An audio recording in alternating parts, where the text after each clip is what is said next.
Rahmonov hayotidagi qora davr, yangi jarohat, UFC reytingidan chiqarilish va rafiqasi tergov ostida. Shavkat Rahmonov UFCdagi eng tomoshabob jangchilardan biri va Qozog'iston MMA'ning asosiy yulduzi. Nomad 2024-yil dekabrda chempionlik kamari uchun jang qilishi kerak edi, ammo og'ir jarohatlar uning yo'lini jiddiy to'sib qo'ydi. Natijada u nafaqat titul jangiga chiqa olmadi, balki reytinglardan ham chiqarib tashlandi. 2025-yil iyul oyida Shavkat yana bir og'ir zarbani boshidan kechirdi. Uning rafiqasi va o'g'li halokatli yo'l transport hodisasiga uchradi. Avtohalokatda qurbonlar bo'lgan. Dastlab Rahmonovning rafiqasi ishda guvoh sifatida o'tayotgandi, biroq yaqinda u sudda gumonlanuvchi sifatida javob berishi ma'lum bo'ldi. Qozog'istonning Karavan portali bergan ma'lumotga ko'ra, 2025-yil 27-iyul kuni Olmaota-Yekaterinburg trassasining 299-kilometrida Toyota Land Cruiser 200 haydovchisi rul boshqaruvini yo'qotib qo'ygan va avtomobil ag'darilib ketgan. Halokat Akyusek qishlog'i yaqinidagi 296-kilometrda sodir bo'lgan. Bugun biz sizga mag'lubiyatsiz qozog'istonlik jangchining hayotidagi bu murakkab davr haqida qisqacha so'zlab beramiz. Tengri News xabariga ko'ra, mashinada Gulayim Rahmonova, Shavkatning rafiqasi, uning 3 yoshli o'g'li Kerey va ayolning 2 dugonasi bo'lgan. Ular Karagandadan Olmaotaga yo'l olgan. Eng ayanchlisi, voqea joyining o'zida 39 yoshli Z.A, ya'ni Gulayimning yo'lovchilaridan biri halok bo'lgan. Ikkinchi ayolni qutqarishga urinishgan, ammo 35 yoshli A.S. Moyinqum tuman shifoxonasiga olib ketilayotganda yo'lda vafot etgan.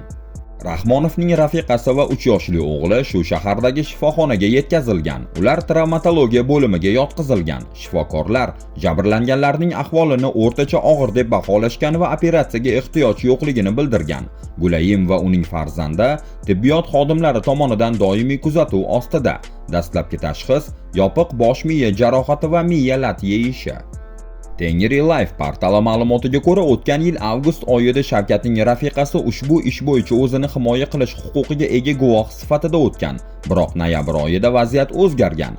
Ichki ishlar vazirining o'rinbosari Sanjar Adilovning aytishicha, Rahmonovaga nisbatan qo'zg'atilgan jinoyat ishi Qozog'iston Jinoyat kodeksining 345-moddasi 3-qismi bo'yicha tergov qilinib, yakuniy bosqichga yetgan. U tergov harakatlari tugatilganini ta'kidlagan. Endi kompleks avtotexnik ekspertiza xulosasi kutilmoqda. Shundan keyin yakuniy qaror qabul qilinadi.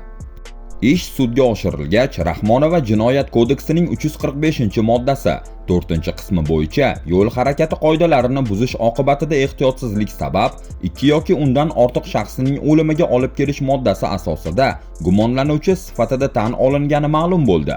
Bu holatda Shavkatning rafiqasiga 5 yildan 10 yilgacha ozodlikdan mahrum qilish jazosi yoki 7 yilgacha ma'lum lavozimlarda ishlash va ayrim faoliyat turlari bilan shug'ullanish taqiqi solinishi mumkin.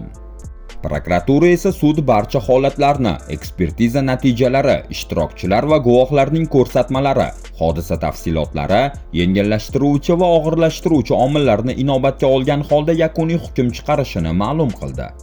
Rafiqasi ishtirokidagi avtohalokat paytida Shavkat Abu Dabida UFC on ABS 9 turnirida bo'lgan. U o'z vatandoshi Asu Almabayevga sekundantlik qilgan. Almabayev Jose Ochoaga qarshi jang qilib, hakamlar qarori bilan g'alaba qozongan. Shavkatning katta oilasi bor. Ular rafiqasi bilan birga 3 qiz va 1 o'g'ilni tarbiyalashmoqda. Kutilgan o'g'il farzand 2022-yil dunyoga kelgan. Unga Kerem deb ism qo'yishgan. Jangchi tan olishicha, o'g'liga ism tanlash jarayoni ancha cho'zilgan. Uzoq vaqt ikkilanib yurishgan. 2024-yilda esa Rahmonovning rafiqasi yana 1 qiz farzandni dunyoga keltirgan. Hozir Shavkatning ham oilaviy hayotida, ham sport faoliyatida jiddiy muammolar bor. 2024-yil dekabrda u noqulay raqib Ian Machado Garini hakamlar qaror bilan mag'lub etib, chempionlik jangi uchun asosiy da'vogarga aylangandi. O'shanda Nomad Belal Muhammad bilan kamar uchun jang qilishi kerak edi, ammo chempion jarohat sabab turnirdan chiqib ketdi. Shavkatning ikkinchi bor titul uchun jang qilishga urinishi ham muvaffaqiyatsiz yakunlandi. Bu safar Nomad tizzasidan jarohat oldi. Operatsiya qilindi va kamida 6 oyga safdan chiqdi. Shuni ham ta'kidlash kerakki, Rahmonov Geri bilan jangga ham sog'lig'i bilan bog'liq muammolar bilan chiqqan edi. UFC rahbari Dana White Shavkat jarohatdan to'liq tiklangach darhol titul uchun imkoniyat olishini aytgandi, ammo bu orada yarim o'rta vazn toifasida vaziyat butunlay o'zgarib ketdi. Avval Belal Muhammad Jack Della Maddalena bilan jangda kamarini yo'qotdi. Keyin esa avstraliyalik Islom Maxachevning kurashi oldida ojiz qoldi.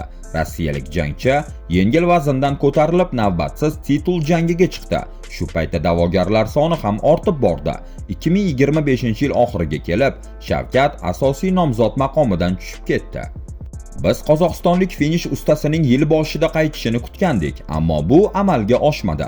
Rahmonov yana bir operatsiyani boshidan kechirganini va oktagonga qaytishi yana kechiktirilishini ma'lum qildi.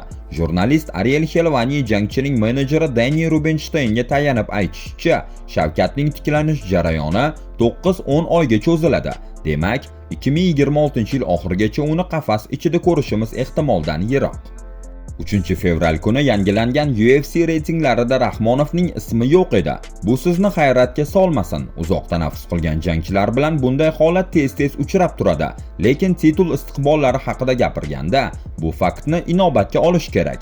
Katta ehtimol bilan qaytganidan so'ng Shavkat kamida bitta jang o'tkazib, tashkilot rahbariyatini chempionlik jangiga tayyor ekaniga ishontirishi kerak bo'ladi. Jarohatlar sabab Rahmonov kamida 2 yilni o'tkazib yuboradi. Bunday uzoq tanaffus sportchining jismoniy holatiga qanday ta'sir qilishini oldindan aytish qiyin. U avvalgi darajasida qayta oladimi? Bu ham noma'lum. Masalan, Nikita Krylov 2 yil tanaffusdan so'ng qaytib, ketma-ket 2 marta nokaut bilan yutqazdi. Aleksandr Rakich ham jarohat olib, uzoq vaqt safdan chiqdi va qaytgach 3 ta mag'lubiyatli seriyaga tushib qoldi. Biz qozog'istonlik muxlislarni vahimaga solishni istamaymiz va Rahmonov Tom Aspinall yo'lidan borishiga umid qilamiz. U og'ir jarohatdan so'ng tiklanib, chempion bo'lishga erishgandi. Nomad uchun titul jangi hozircha noma'lum muddatga kechiktirilmoqda.